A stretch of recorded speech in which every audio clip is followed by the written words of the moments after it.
I just want to thank all of you for being here today and listening to this presentation. We're going to be talking about Utah air quality and how, where we rank and how it affects us and those that live in this community and what we can do to make a difference, just a small part that can go towards a greater end goal. The Salt Lake Tribune posted a report from the American Lung Association, and in the report, Utah ranked 6th for in the United States for having the worst air quality, which is huge since we as Utahns spend so much time outside hiking and in the lakes and doing outside things with our families. And when you look and you see the air that we're breathing in, that's what we're living in every single day when we do all those things, being in the 6th state for the worst air. The Deseret News, they did a survey of 1,000 people, and with that survey they were asking them, what is the greatest thing about living in Utah? What's the worst thing? What offers the greatest threat to our quality of life by living here in Utah? And the #1 answer to Utahns that took the survey was the threat of quality of life from the air quality. That was their biggest concern, was that the air that we're breathing is doing the greatest amount of damage, considering everything else that takes place.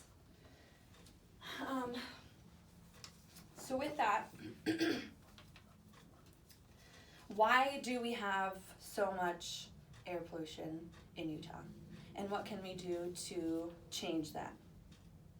The Globe Online posted in an article that they talked about within pollution of Utah, that due to its geographic location and the accumulation of particulate matter and combined with emissions sits inside the bowl, and in this bowl it just is waiting for a storm or something to clear it out.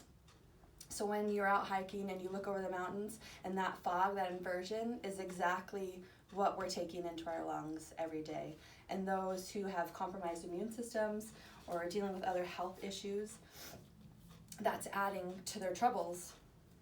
The State of the Air report also stated that Utah received the most Fs on the EPA health-based standards for testing, and the testing includes the number of consecutive days that they have high particulate matter and high emissions. There were no counties that received higher than a C in the state of Utah, who received the most Fs.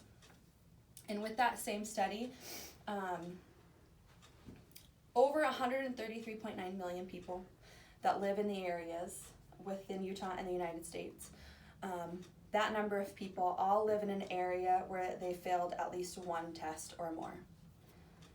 And 2 million live in areas where all 3 tests had been failed. And these numbers are those who are 18 and younger.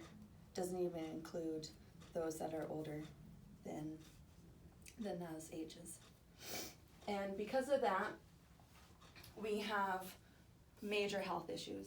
So who are at risk for this, for having problems due to the air quality here in Utah?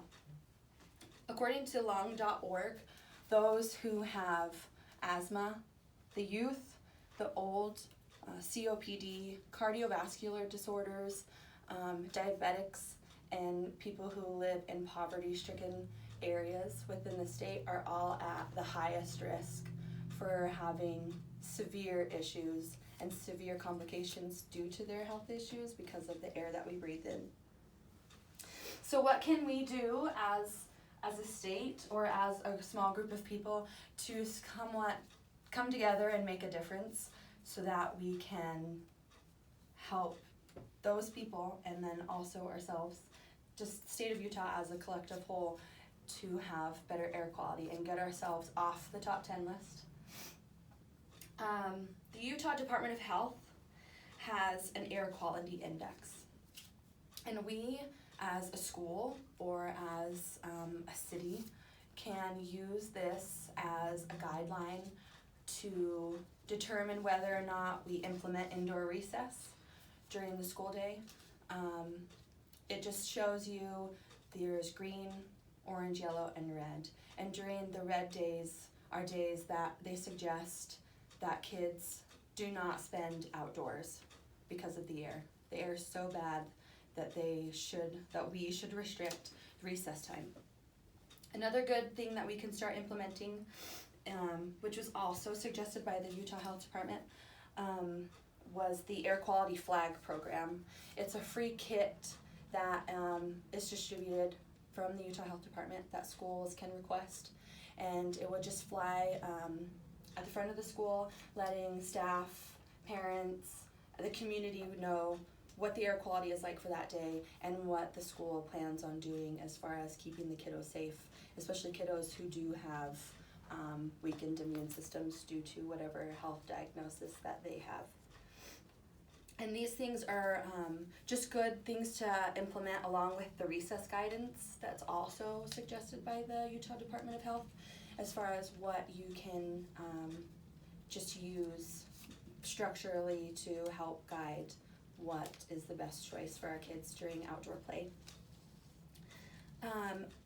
So one other thing, a final thing that we can do together, since it's a charter school and parents have 30 hours to accumulate as volunteer hours, that we could use just within our own little community here, is if we offered volunteer hours towards those people who carpool, to allow for fewer emissions being produced by the vehicles that sit outside and wait for their kids to come home. By using this, not only does it create more of a community within the parents to work together, but it helps restrict the amount of kids that are outside running around, and then it also just helps us in a small way of allowing the air in Utah to get a little bit cleaner for our kids.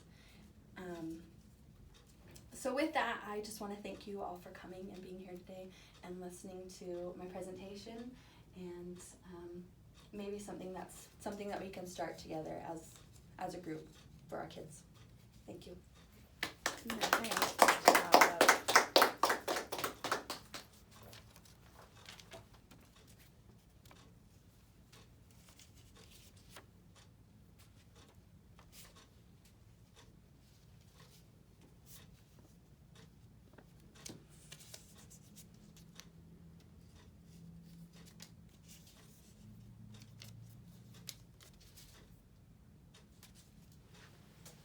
I get your cute poster, because that's cute right there.